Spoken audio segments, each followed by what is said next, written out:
and welcome to Junior Achievement Earth Week Marine Industries and Beyond. This is presented by the Palm Beach International Boat Show Gives Back. We of course would like to give a special shout out to Captain Sandy's Charities for supporting this initiative. So in this session, we are so excited because we're here today at Seaside Marine Construction. This company, they help shape and protect our coastal communities.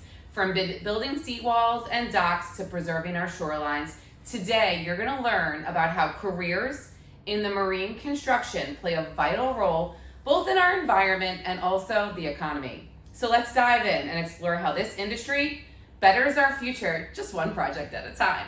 So we're going to start off with Mr. Adam. Say good morning. Good morning. All right. So tell us, what does Seaside Marine Construction do? Sure. So Seaside Marine Construction, we are basically in charge of protecting our shorelines. So we do a lot of seawalls, we do a lot of docks, and we also do boat lifts to keep the boats out of the water, to promote, to keep the boats from, wear and tear in the salt water and stuff like that. Our biggest projects are typically seawalls, especially with storm surge and hurricanes and stuff like that. It's very important to have a nice, robust seawall system for your house or property or building, stuff like that. So we do seawalls, docks, and boat lifts all the way from Miami all the way up to Stewart.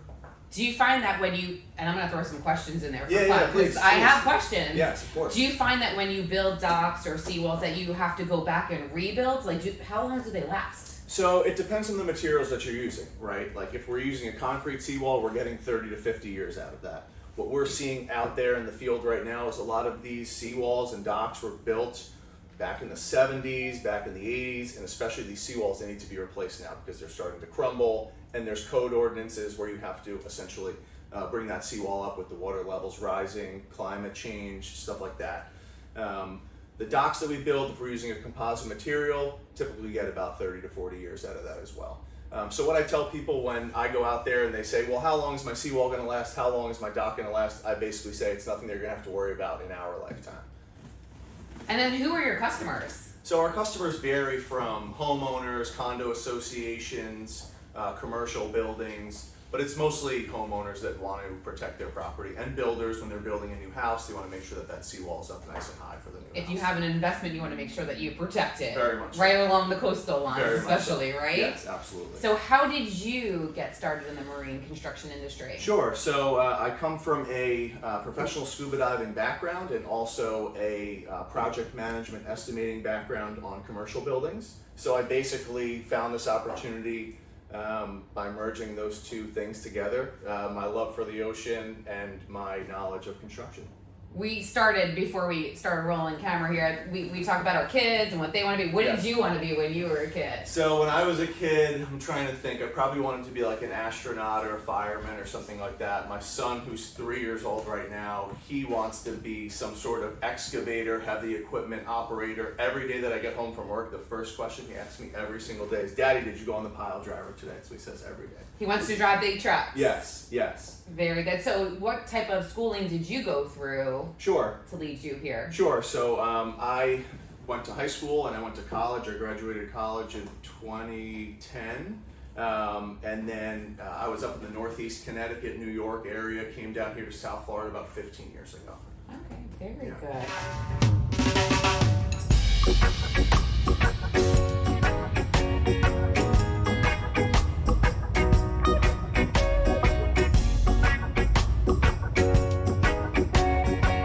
I have some questions for you this morning.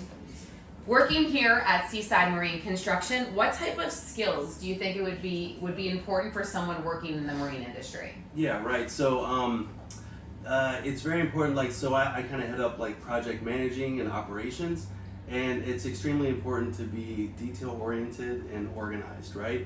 So you look very organized. Yeah, I love your charts, dates. Absolutely, and that's a skill that I picked up in school. Is kind of with schedules and all that stuff, is getting organized and being able to implement things in a great detail. So this is one of the ways we stay organized. We have computer software now that helps organization. The other part is just being detail oriented, so having an eye for perfection. Here at Seaside Marine Construction, we're working our clientele is top of the line, so we're dealing with the 1% that's invest a lot of money into this. And so having that eye for detail and being able to turn over a perfect project is what we need to do. There were seawalls and docks you really have to pay attention to detail to make sure that you are producing the best product for them. Yes, absolutely. Okay, so what does a typical day look like for you? So a typical day, I like to, on a funny note, describe myself as a firefighter, right? So I'm going around putting out fires and keeping the whole. So you're a problem solver. Problem solver. That's one of the skills as well. Yes. So keeping everything running efficiently, keeping everything running. Giving the guys direction, communicating with customers, communicating with builders, product suppliers, and yeah. Every job has challenges, and it sounds like you are the firefighter, right? You're putting out fires. Exactly. What are some of the challenges that you face, or the fires that you have to put out? Yeah. So specifically, like a lot of times, you'll start a project. It comes from the planning process to the implementation process. And during that, there's always like these little areas where, oh, that doesn't match the plan, so let's shift a little bit and navigate in another direction. We'll get challenges where like the job conditions don't match up with the plans, and so like sometimes we have to, just consult with the engineer, go back, communicate with them, and get everything running on track to get a good product in the end. Very good. Do you have to work with people? Absolutely. All the time. What's your thoughts on, our students are going to be entering the workforce at some time, so what kind of advice could you give them on skill sets and the importance of being open-minded and working with others? Yes, absolutely. I would say focus on definitely being open-minded, not being, kind of set in your own ways. Have like an open mind, be very effective at communication and problem solving. Very good. I love your charts on the wall here and your computer. Have you found that technology has evolved since you've been in this position? Yes, absolutely. So one thing that we're kind of leaning into, like for estimates and stuff, is using like ChatGPT and trying to use some of the artificial intelligence to help streamline the process. All right, Eileen, thank you so much for joining us today from Seaside Marine Construction. So, how do your wait, let's start. We have lots of stuff here in your office that looks very, very cool. Can you kind of walk us through what we have here and what type of materials you use for the work that you do? Yeah, so these are a bunch of super cool, innovative products in the industry. These right here are from Kind Designs. So this is a tile that you can drill right into your seawall on a batter pile, and it attracts a lot of marine life. So I have a house on the water. I don't. And I have a seawall. I'm going to one day. Dream big, folks. And I'm going to put this on my seawall. You're going to come out, your team, and attach this to my seawall. Right in the tidal zone, and then a bunch of oysters, algae, a bunch of marine life is going to filter out the water. And then this right And I'm here, helping the environment by exactly. installing these. Okay. Yes. So it's a win-win. And then these right here are 3D printed, and it's supposed to be like a mangrove root. And it's a living seawall, and we're actually installing the first living seawall in Broward County within like the next 2 weeks. So that's super cool. And then is Adam gonna get his scuba gear on and dive on down to check it out? So we are creating artificial seawalls and really environments for plants and fish and animals. Yeah, right in front of your backyard. Right in front of your backyard. And what do I have here?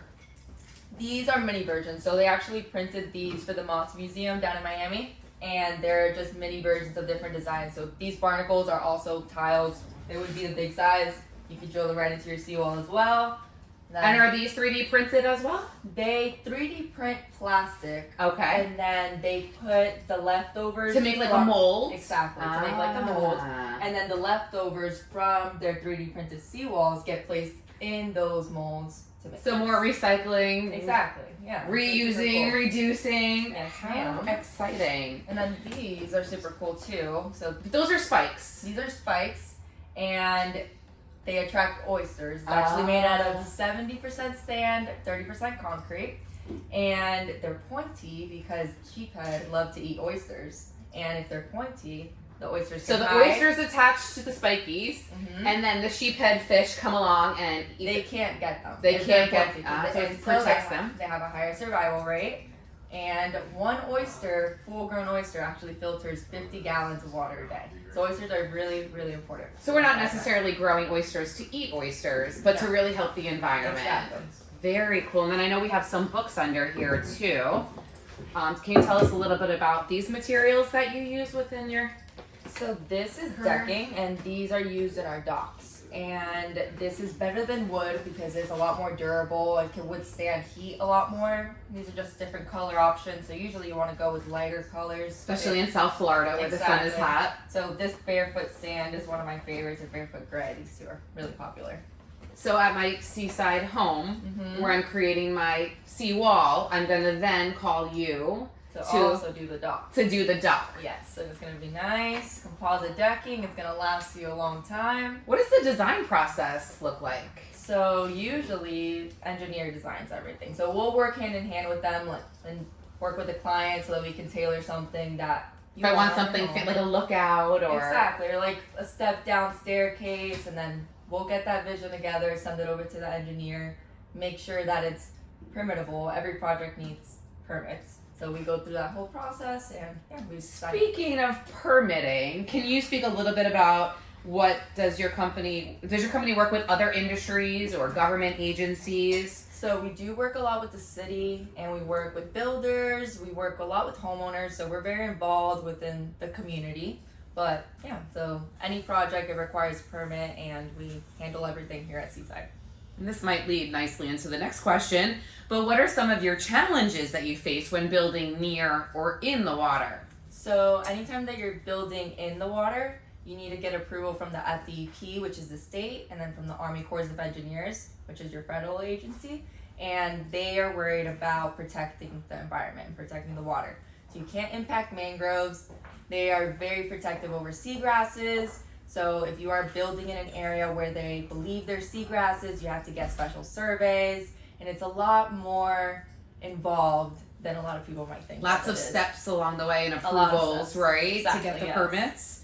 How do your projects help protect the shoreline? And you did speak to that a little bit. Maybe you can add to it and improve our local environment. So we help strengthen the shoreline, like Adam was saying. So seawalls help keep erosion under control, help protect the foundation of Florida, and a lot of our seawalls are really, really old.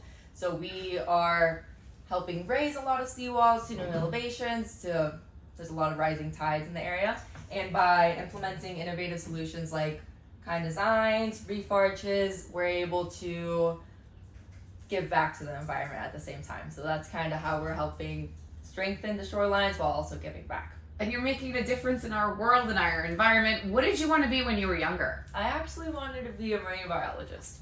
And did you go to school for marine biology? I didn't. I went to Suncoast, and I graduated 2020. So I graduated the COVID year. Oh, and I very organically got into this industry. But yeah, I actually had a friend, and she used to pull permits with her mom, and then we started doing it together.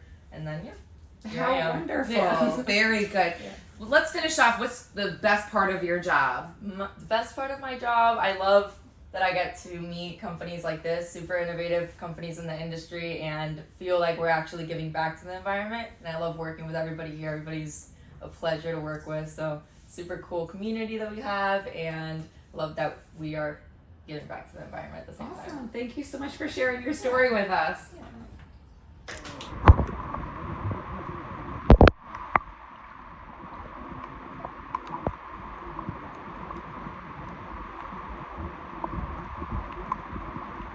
All right, good morning. Tell me your name. Hey, so I'm Trey Williams, owner of Seaside Marine Construction.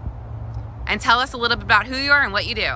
Yeah, so we do marine construction, and basically what that is, we have a big, large crane that floats around on the intracoastal.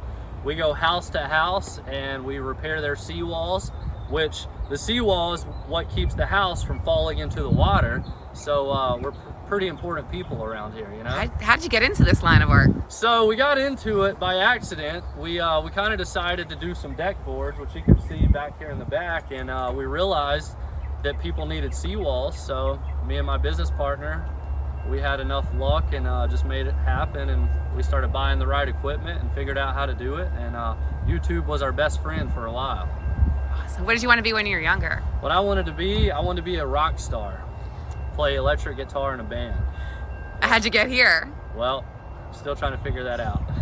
What's the best part of your job? Best part of my job is it used to just be the freedom of, you know, setting my own schedule, and entrepreneurship is cool because, you know, you're the dictator of your schedule. But the more you get into it, the more you want to work, and then work becomes life.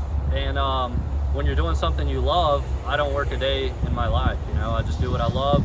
And these days I've got a beautiful team that I work side by side with. Next to a train track, that's pretty cool too. But these days I've got a beautiful team that I work with, and I look forward to growing with them and seeing them grow, and it's cool to be a leader, you know.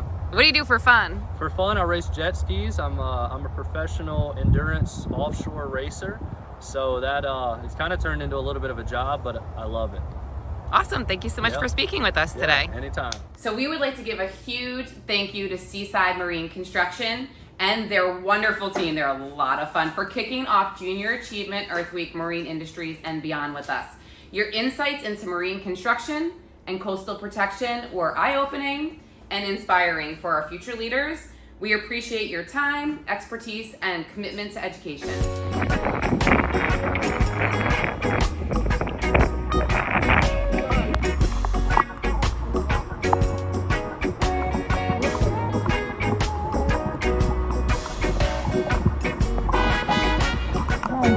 Gorgeous.